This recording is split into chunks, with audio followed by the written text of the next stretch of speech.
programa Outras Palavras, um oferecimento Sindiúte MG, Sindicato Único dos Trabalhadores em Educação de Minas Gerais. Olá, nesta edição destacamos: Educação e democracia. Queremos nossos direitos. Só a luta garante conquistas. Nenhum direito a menos.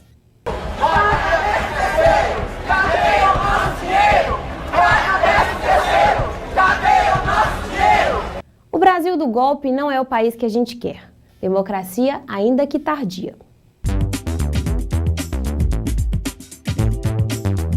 Quem luta, educa.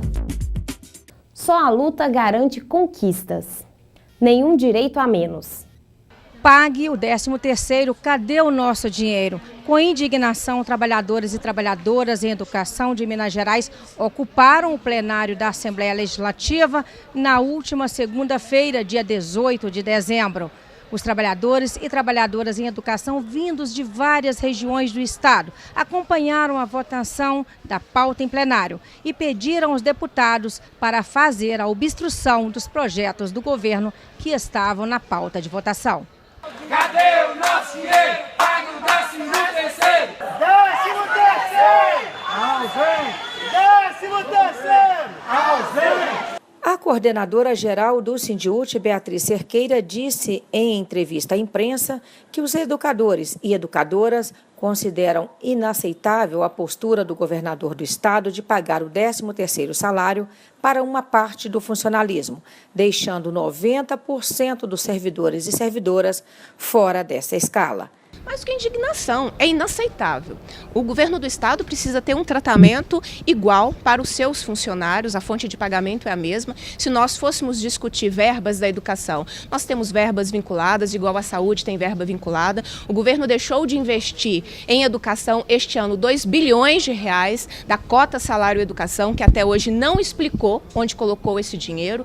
Até o momento, o governo não investiu os 25% de impostos em educação. Nós estamos falando que até novembro deste ano ele deixou de investir quase 1 bilhão de reais para se chegar aos 25%, ou seja, o governo precisa ter um tratamento de respeito com os servidores públicos. Nós movimentamos a economia de centenas de municípios, é um direito de todo trabalhador e o governo precisa se organizar para honrar o compromisso com o conjunto do funcionalismo. O anúncio do governo excluiu 90% do funcionalismo público estadual.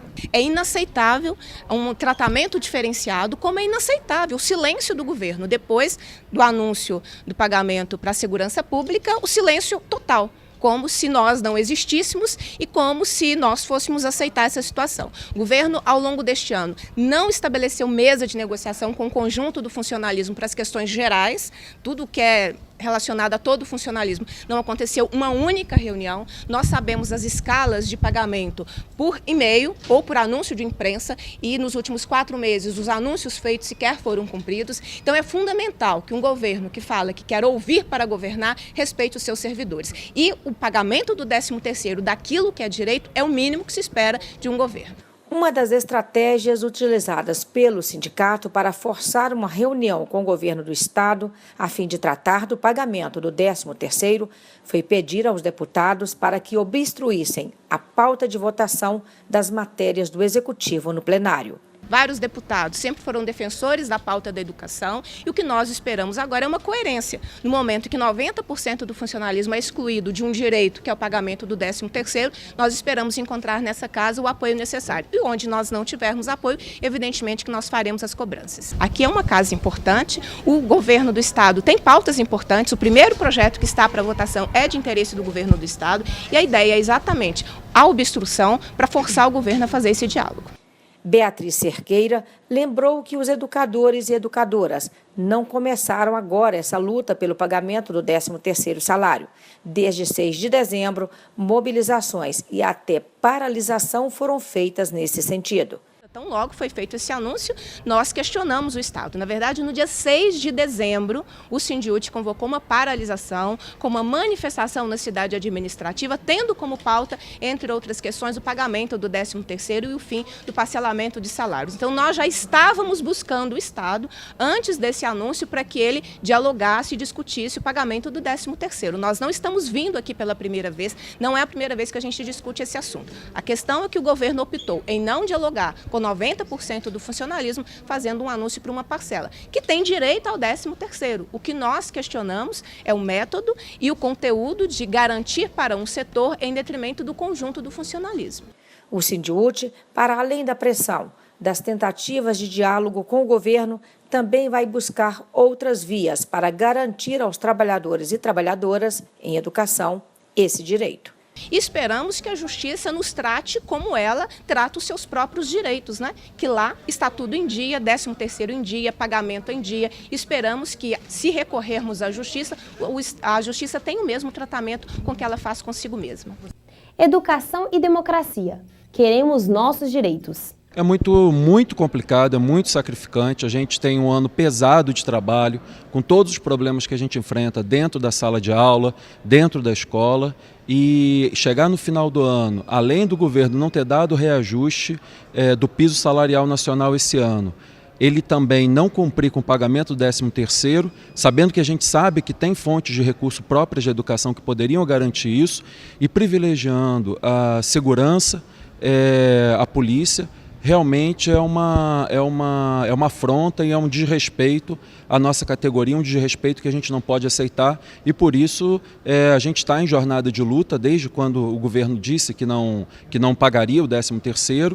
A gente já fez uma mobilização na cidade administrativa e por isso estamos hoje aqui lotando e obstruindo os trabalhos na Assembleia Legislativa. A obstrução é um recurso que os profissionais da educação têm nesse momento, principalmente também para medir aí até um apoio dos deputados a essa causa. A gente precisa criar nesse momento mecanismos, e todos os mecanismos de pressão são necessários, porque é uma situação desesperadora. São trabalhadores que não têm um salário elevado, que contam com esse 13º para pagar suas dívidas, pagar suas contas, para poder inclusive aquecer a economia, e nesse momento utilizar a crise como desculpa para não pagar o 13º é você permitir um aprofundamento da crise. Uma série de cidades do interior contam com o 13º salário dos trabalhadores em educação, que mesmo sendo pequeno é com esse salário que pagam suas dívidas e que fazem o seu final de ano. Então, para a gente, depois de um ano muito intenso de trabalho,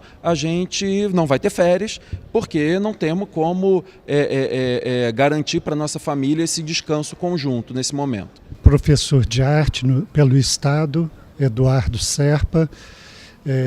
Eu faço parte da luta em defesa dos direitos, nenhum a menos, inclusive a questão que nós estamos vivendo quanto ao aspecto da negligência a um direito que é o 13º, que não é nenhum favor, é um direito, e eu acho que a gente deveria estar sendo respeitado.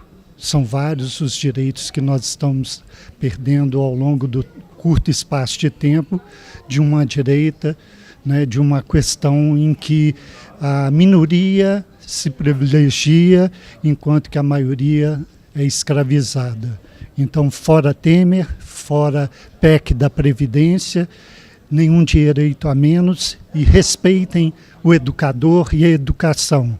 Meu nome é Silvânia Moraes, sou professora da Educação Especial no Instituto São Rafael, trabalho com crianças com necessidades especiais, sou da subsede Amazonas, e nós estamos aqui hoje, mais uma vez, ocupando essa casa para ter o nosso direito de receber um salário. Embora esse salário não é um salário digno, a contento, nós professores estamos recebendo por horas trabalhadas, em excesso, planejamentos, diários eletrônicos com carga horária sobrepostas, finais de semanas ocupados com trabalho, em detrimento de uma qualidade da educação, porque nós entendemos que a qualidade da educação pública são para os nossos filhos, os filhos da classe trabalhadora, trabalhadora, mas trabalhar sem salário, aí já é doação, aí já é escravidão. E o regime de escravidão nós não aceitamos mais. Estamos sendo hostilizados nessa casa, tivemos que deixar todos os nossos pertences, bolsas, celulares, qualquer coisa,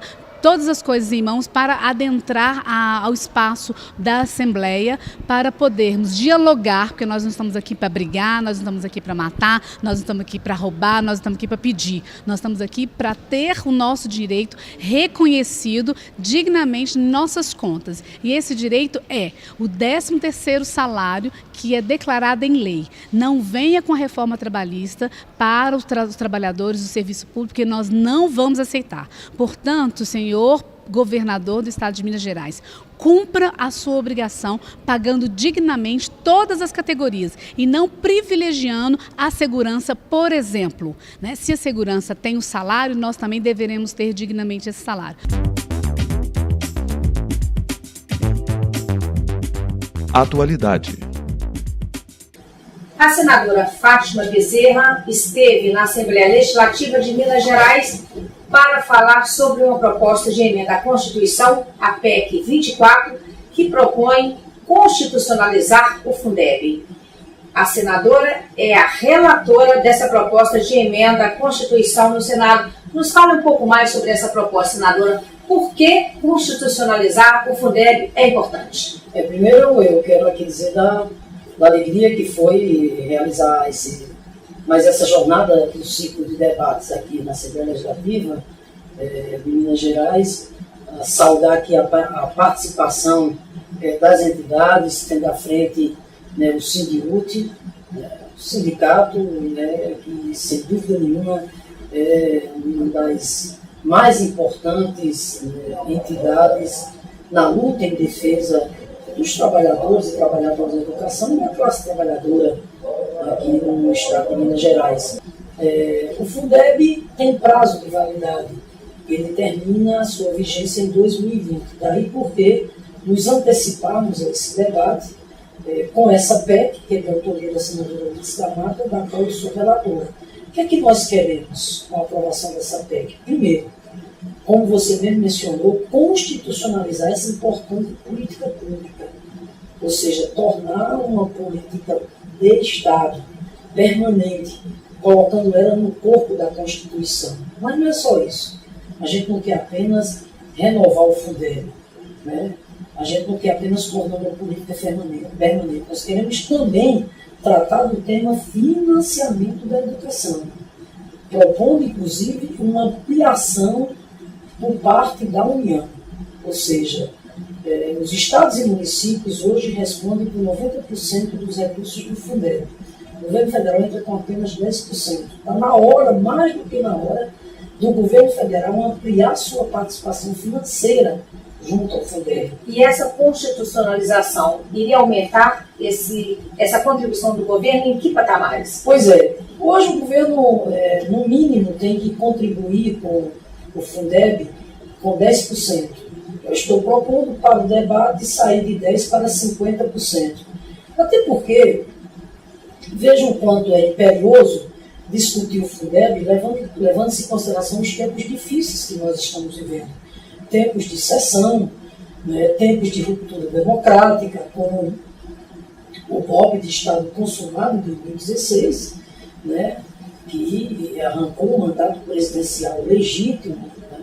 Então, veja bem, a partir dali, nós temos testemunhado uma escalada do ponto de vista de ataques aos direitos dos trabalhadores e trabalhadoras e do povo brasileiro, que tem, inclusive, na chamada PEC 95, ou, aliás, a emenda 95, a chamada emenda do teto de gastos, me refiro àquela emenda que congelou os gastos públicos nas áreas sociais pelos próximos 20 anos, que tirou, inclusive, o piso mínimo destinado à educação, o chamado artigo 212, também por igual período.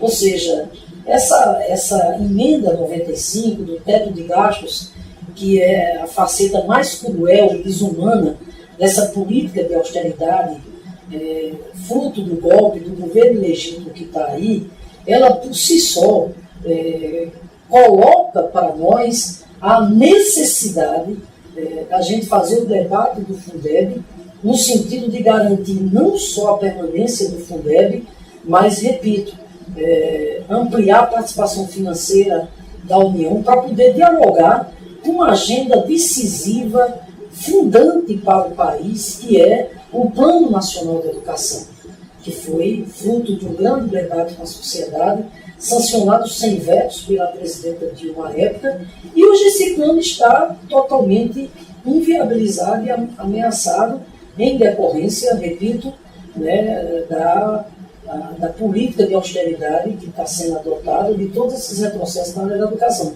Por isso, repito, a importância da realização desse ciclo de debates. E como é que a senhora foi recebida nessas visitas que tem feito às casas legislativas? Me parece que a Assembleia Legislativa de Minas Gerais já é o 5º espaço que a senhora visita. Essa proposta tem recebido aceitação? Como é que tem sido?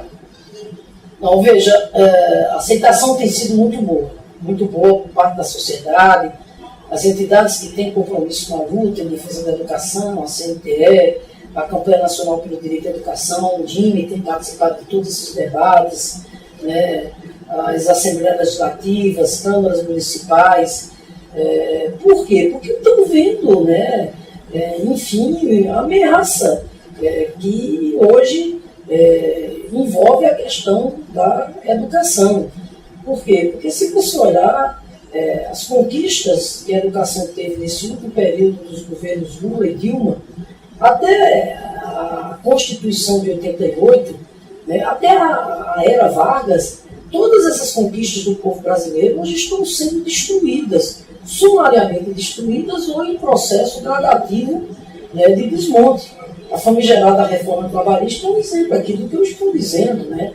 Ou seja, o maior ataque à história de direitos dos trabalhadores após a promulgação da CLT em 1943. Então, veja, a emenda 95 já deixou um rastro de destruição, quando as universidades, os institutos federais, a educação básica agonizaram durante esse ano de 2017. As universidades, de repente, foram obrigadas a admitir terceirizado, cortar programa de bolsas, sequer custeio para água e luz estava garantido. Então, diante desse quadro, repito, a aceitação pelo país afora, através dessa jornada de ciclos de debates que a gente está fazendo, está sendo muito boa. Eu vou dar continuidade a essa jornada de debates no primeiro semestre de 2018, porque o nosso calendário é apresentar o nosso parecer em 2018, aprovar na CCJ, aprovar em 2 turnos no Senado, para daí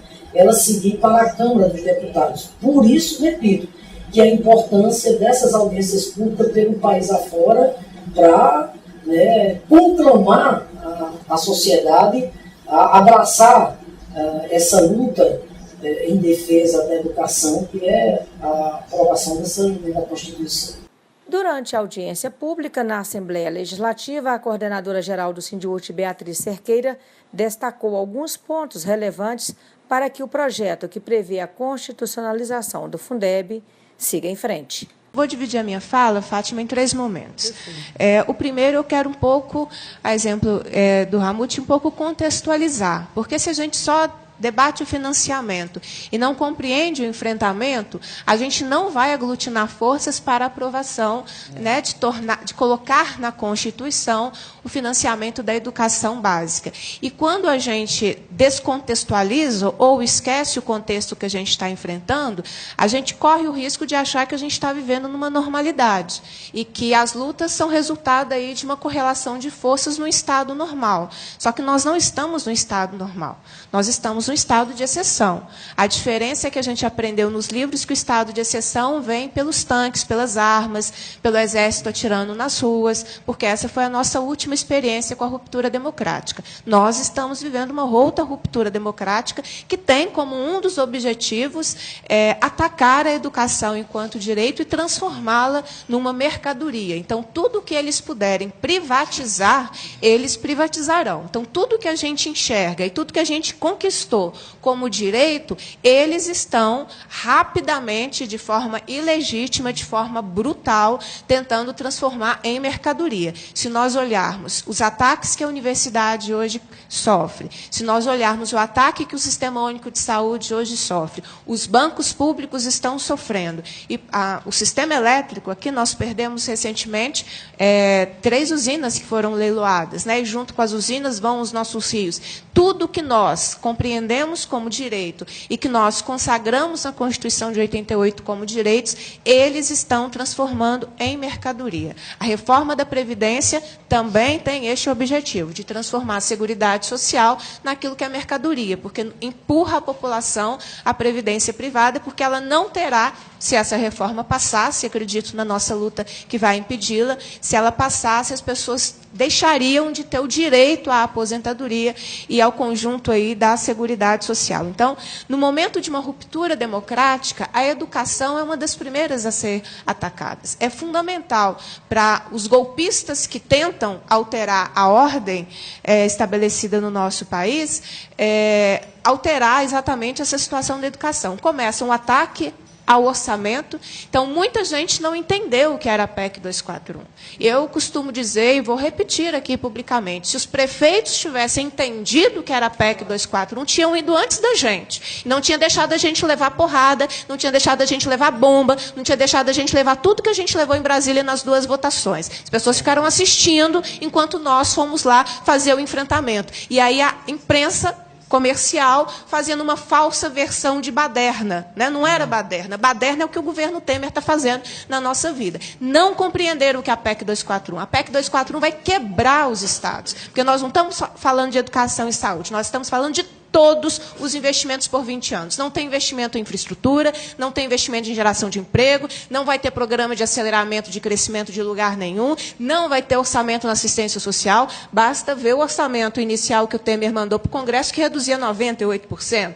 O orçamento da educação para 2018 é de 3,5%, o orçamento inicial, não sei se alterou, mas o inicial era 3,5%. Se nós compararmos com 2015, 2015 foi 7,9%. Como é que você cai de 7,9 bi para 3,5 bi? Vai cortar o quê na escola, gente? Vai cortar o quê na educação básica? Não tem nada para cortar, a não sei o que é essencial, porque nós não temos tudo, e os dados que eu vou trazer demonstram exatamente isso. A PEC 241, então, ela ataca o orçamento, limitando os investimentos, inclusive na área da educação, por 20 anos. O outro aspecto é exatamente o ataque à participação. Você ataca os instrumentos de controle social, você ataca os fóruns, você tira a perspectiva de você ter instrumentos que façam um controle externo. E me pergunto, onde que está todos esses órgãos de controle externo quando uma PEC quanto a 241 foi aprovada? Onde é que estava o Ministério Público? Onde é que estavam todos os órgãos que defendem, o Ministério Público, o Tribunal de Contas, todo mundo que defende ou interfere nas nossas lutas, porque quando as nossas lutas são criminalizadas permanentemente por esses mesmos órgãos, mas que no momento que a gente pede para que esses órgãos se posicionem pela defesa da Constituição, eles se omitem e deixam fazer uma atrocidade como essa. Foi citada ainda a estratégia do governo Temer de focalizar e não universalizar direitos, como é no caso a educação. Eu acho que tem uma mudança de foco que esse governo determina. Nós lutamos pela universalização. O Fundeb é um instrumento de universalização, né, de financiamento da universalização da educação básica. Este governo mudou o eixo. Esse governo agora trabalha com a focalização. Ele não trabalha mais com universalização de direitos. Ele trabalha com focar em determinadas questões e atacá-la. E esquece da universalização da educação que nós já havíamos ampliado e garantido em instrumentos legais, inclusive na Constituição. A medida provisória 746, que traz consigo também a desprofissionalização do exercício de ensinar, foi duramente criticada. Um outro ataque, e acho que tem tudo a ver, quando nós sofremos um ataque, primeiro pela medida provisória 746, que desprofissionaliza o professor. E vejo pouca gente fazendo esse debate. Né? Não precisa ser professor para entrar numa sala de aula, bacana. Não precisa ser médico para entrar numa sala de cirurgia, mas também não? Não precisa ser advogado com a carteira do AB para entrar num fórum e fazer a defesa de um cliente? Não precisa também, não? Não precisa de um engenheiro para assinar as questões que são relativas à engenharia? Mas na educação, eu não preciso mais ser professora para entrar numa sala de aula. A MP 746 trouxe isso, gente. Não precisa ser professor para entrar numa sala de aula. A tradução do notório saber é essa. Da mesma forma, desvincula de concurso. Ao desvincular de concurso, qual é a lógica? Não precisa ter carreira, porque o concurso é que me dá direito à carreira. Carreiras, inclusive, me permitam uma aspas, carreiras que são longas, carreiras que nós demoramos a chegar, e carreiras que em muitos lugares, como em Minas Gerais, toda vez que você está no final da carreira, o governo te puxa para o início. Eu nunca vi uma carreira tão garrada, igual a carreira na educação. Você não consegue andar. Aqui em Minas Gerais, você demora 20 anos para receber por um mestrado. Se você tiver muita sorte, der tudo certo e o governo cumprir toda a legislação que ele mesmo descumpre. Carreira agarrada. Mas se você for em outras carreiras, o próprio funcionalismo público, são letras menores, não são. A nossa letra aqui vai até a P. O alfabeto inteiro, né? O alfabeto que a gente ensina é o alfabeto que cai na nossa carreira. Vai até a P, letra P. Aí, quando você chega no final da sua carreira, quantas pessoas eu conheço que aposentam na letra A, pelos instrumentos da ausência de políticas efetivas de carreira. Fechei minhas aspas sobre a carreira. Um outro aspecto que nos preocupa profundamente é exatamente uma proliferação de parcerias público-privadas. Né? Isso é gravíssimo. Belo Horizonte, por exemplo, tem aqui, já há bastante tempo, nas unidades municipais de educação infantil, né? a construção de um mês. Eu quero saber o que o Andrade Gutierrez tem a ver com a educação. Quero saber o que o Modebrecht tem a ver com a educação. São elas que gestam as parcerias público-privadas. Eu quero saber o que um consórcio de advogados tem a ver com a educação, porque é um consórcio de advogados que se habilitou na parceria público-privada do edital aqui da rede estadual. Ou seja, a PPP ela vem na contramão, e tem tudo a ver com financiamento, porque é a tentativa da iniciativa privada de buscar o dinheiro público, de pegar parte do orçamento que deveria ser público para o público e pegar para a iniciativa privada. Os nossos dados demonstram que 10 vezes mais, não é, Diego? 10 vezes mais vai se gastar numa escola de PPP aqui no estado de Minas Gerais se o edital lograr êxito, em detrimento do investimento nas escolas estaduais. Nós comparamos o orçamento. Então, fazer o debate da constitucionalização, do financiamento da educação básica e do dinheiro público para a escola pública é essencial. Momento CUT Minas. O Brasil do golpe não é o país que a gente quer. Democracia, ainda que tardia. Eles serão lembrados como os traidores do povo, aqueles que retiraram nossos direitos. A Central Única dos Trabalhadores informa que se mantém atenta às iniciativas do governo federal, que insiste em colocar a reforma da Previdência em votação no Congresso Nacional. O presidente da CUT Brasil, Wagner Freitas, diz que o Brasil vai parar se esse governo insistir em aprovar essa reforma.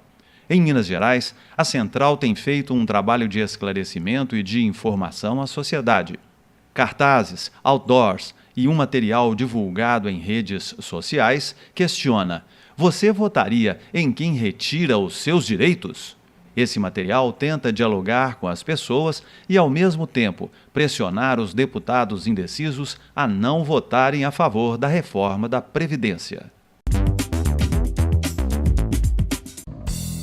Mulheres em Marcha. Educação e democracia. Queremos nossos direitos. Uma das lutas travadas pelas mulheres neste momento é a da sobrevivência no mercado de trabalho. As diferenças entre o que os homens e as mulheres ganham são grandes.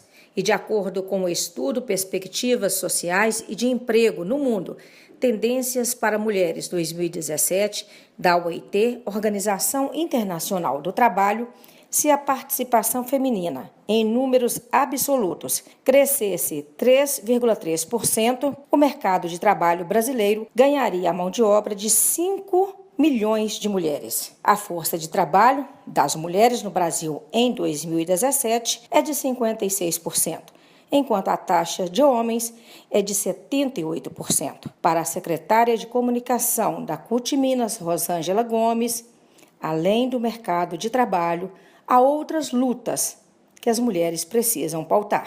A luta pela liberdade de expressão, pela liberdade de definir sobre o que nós vamos fazer com o nosso corpo e a nossa vida. Essa é a maior luta, a maior resistência, que é a luta de buscar a identidade da mulher. Uma mulher independente que está nas lutas do seu cotidiano, no seu trabalho, nas suas entidades, mas fundamentalmente se colocando como uma mulher livre para decidir o que ela entender que deve fazer da sua vida. Obrigada por estar aqui conosco. Até a próxima edição. Um Natal de luz para todos vocês.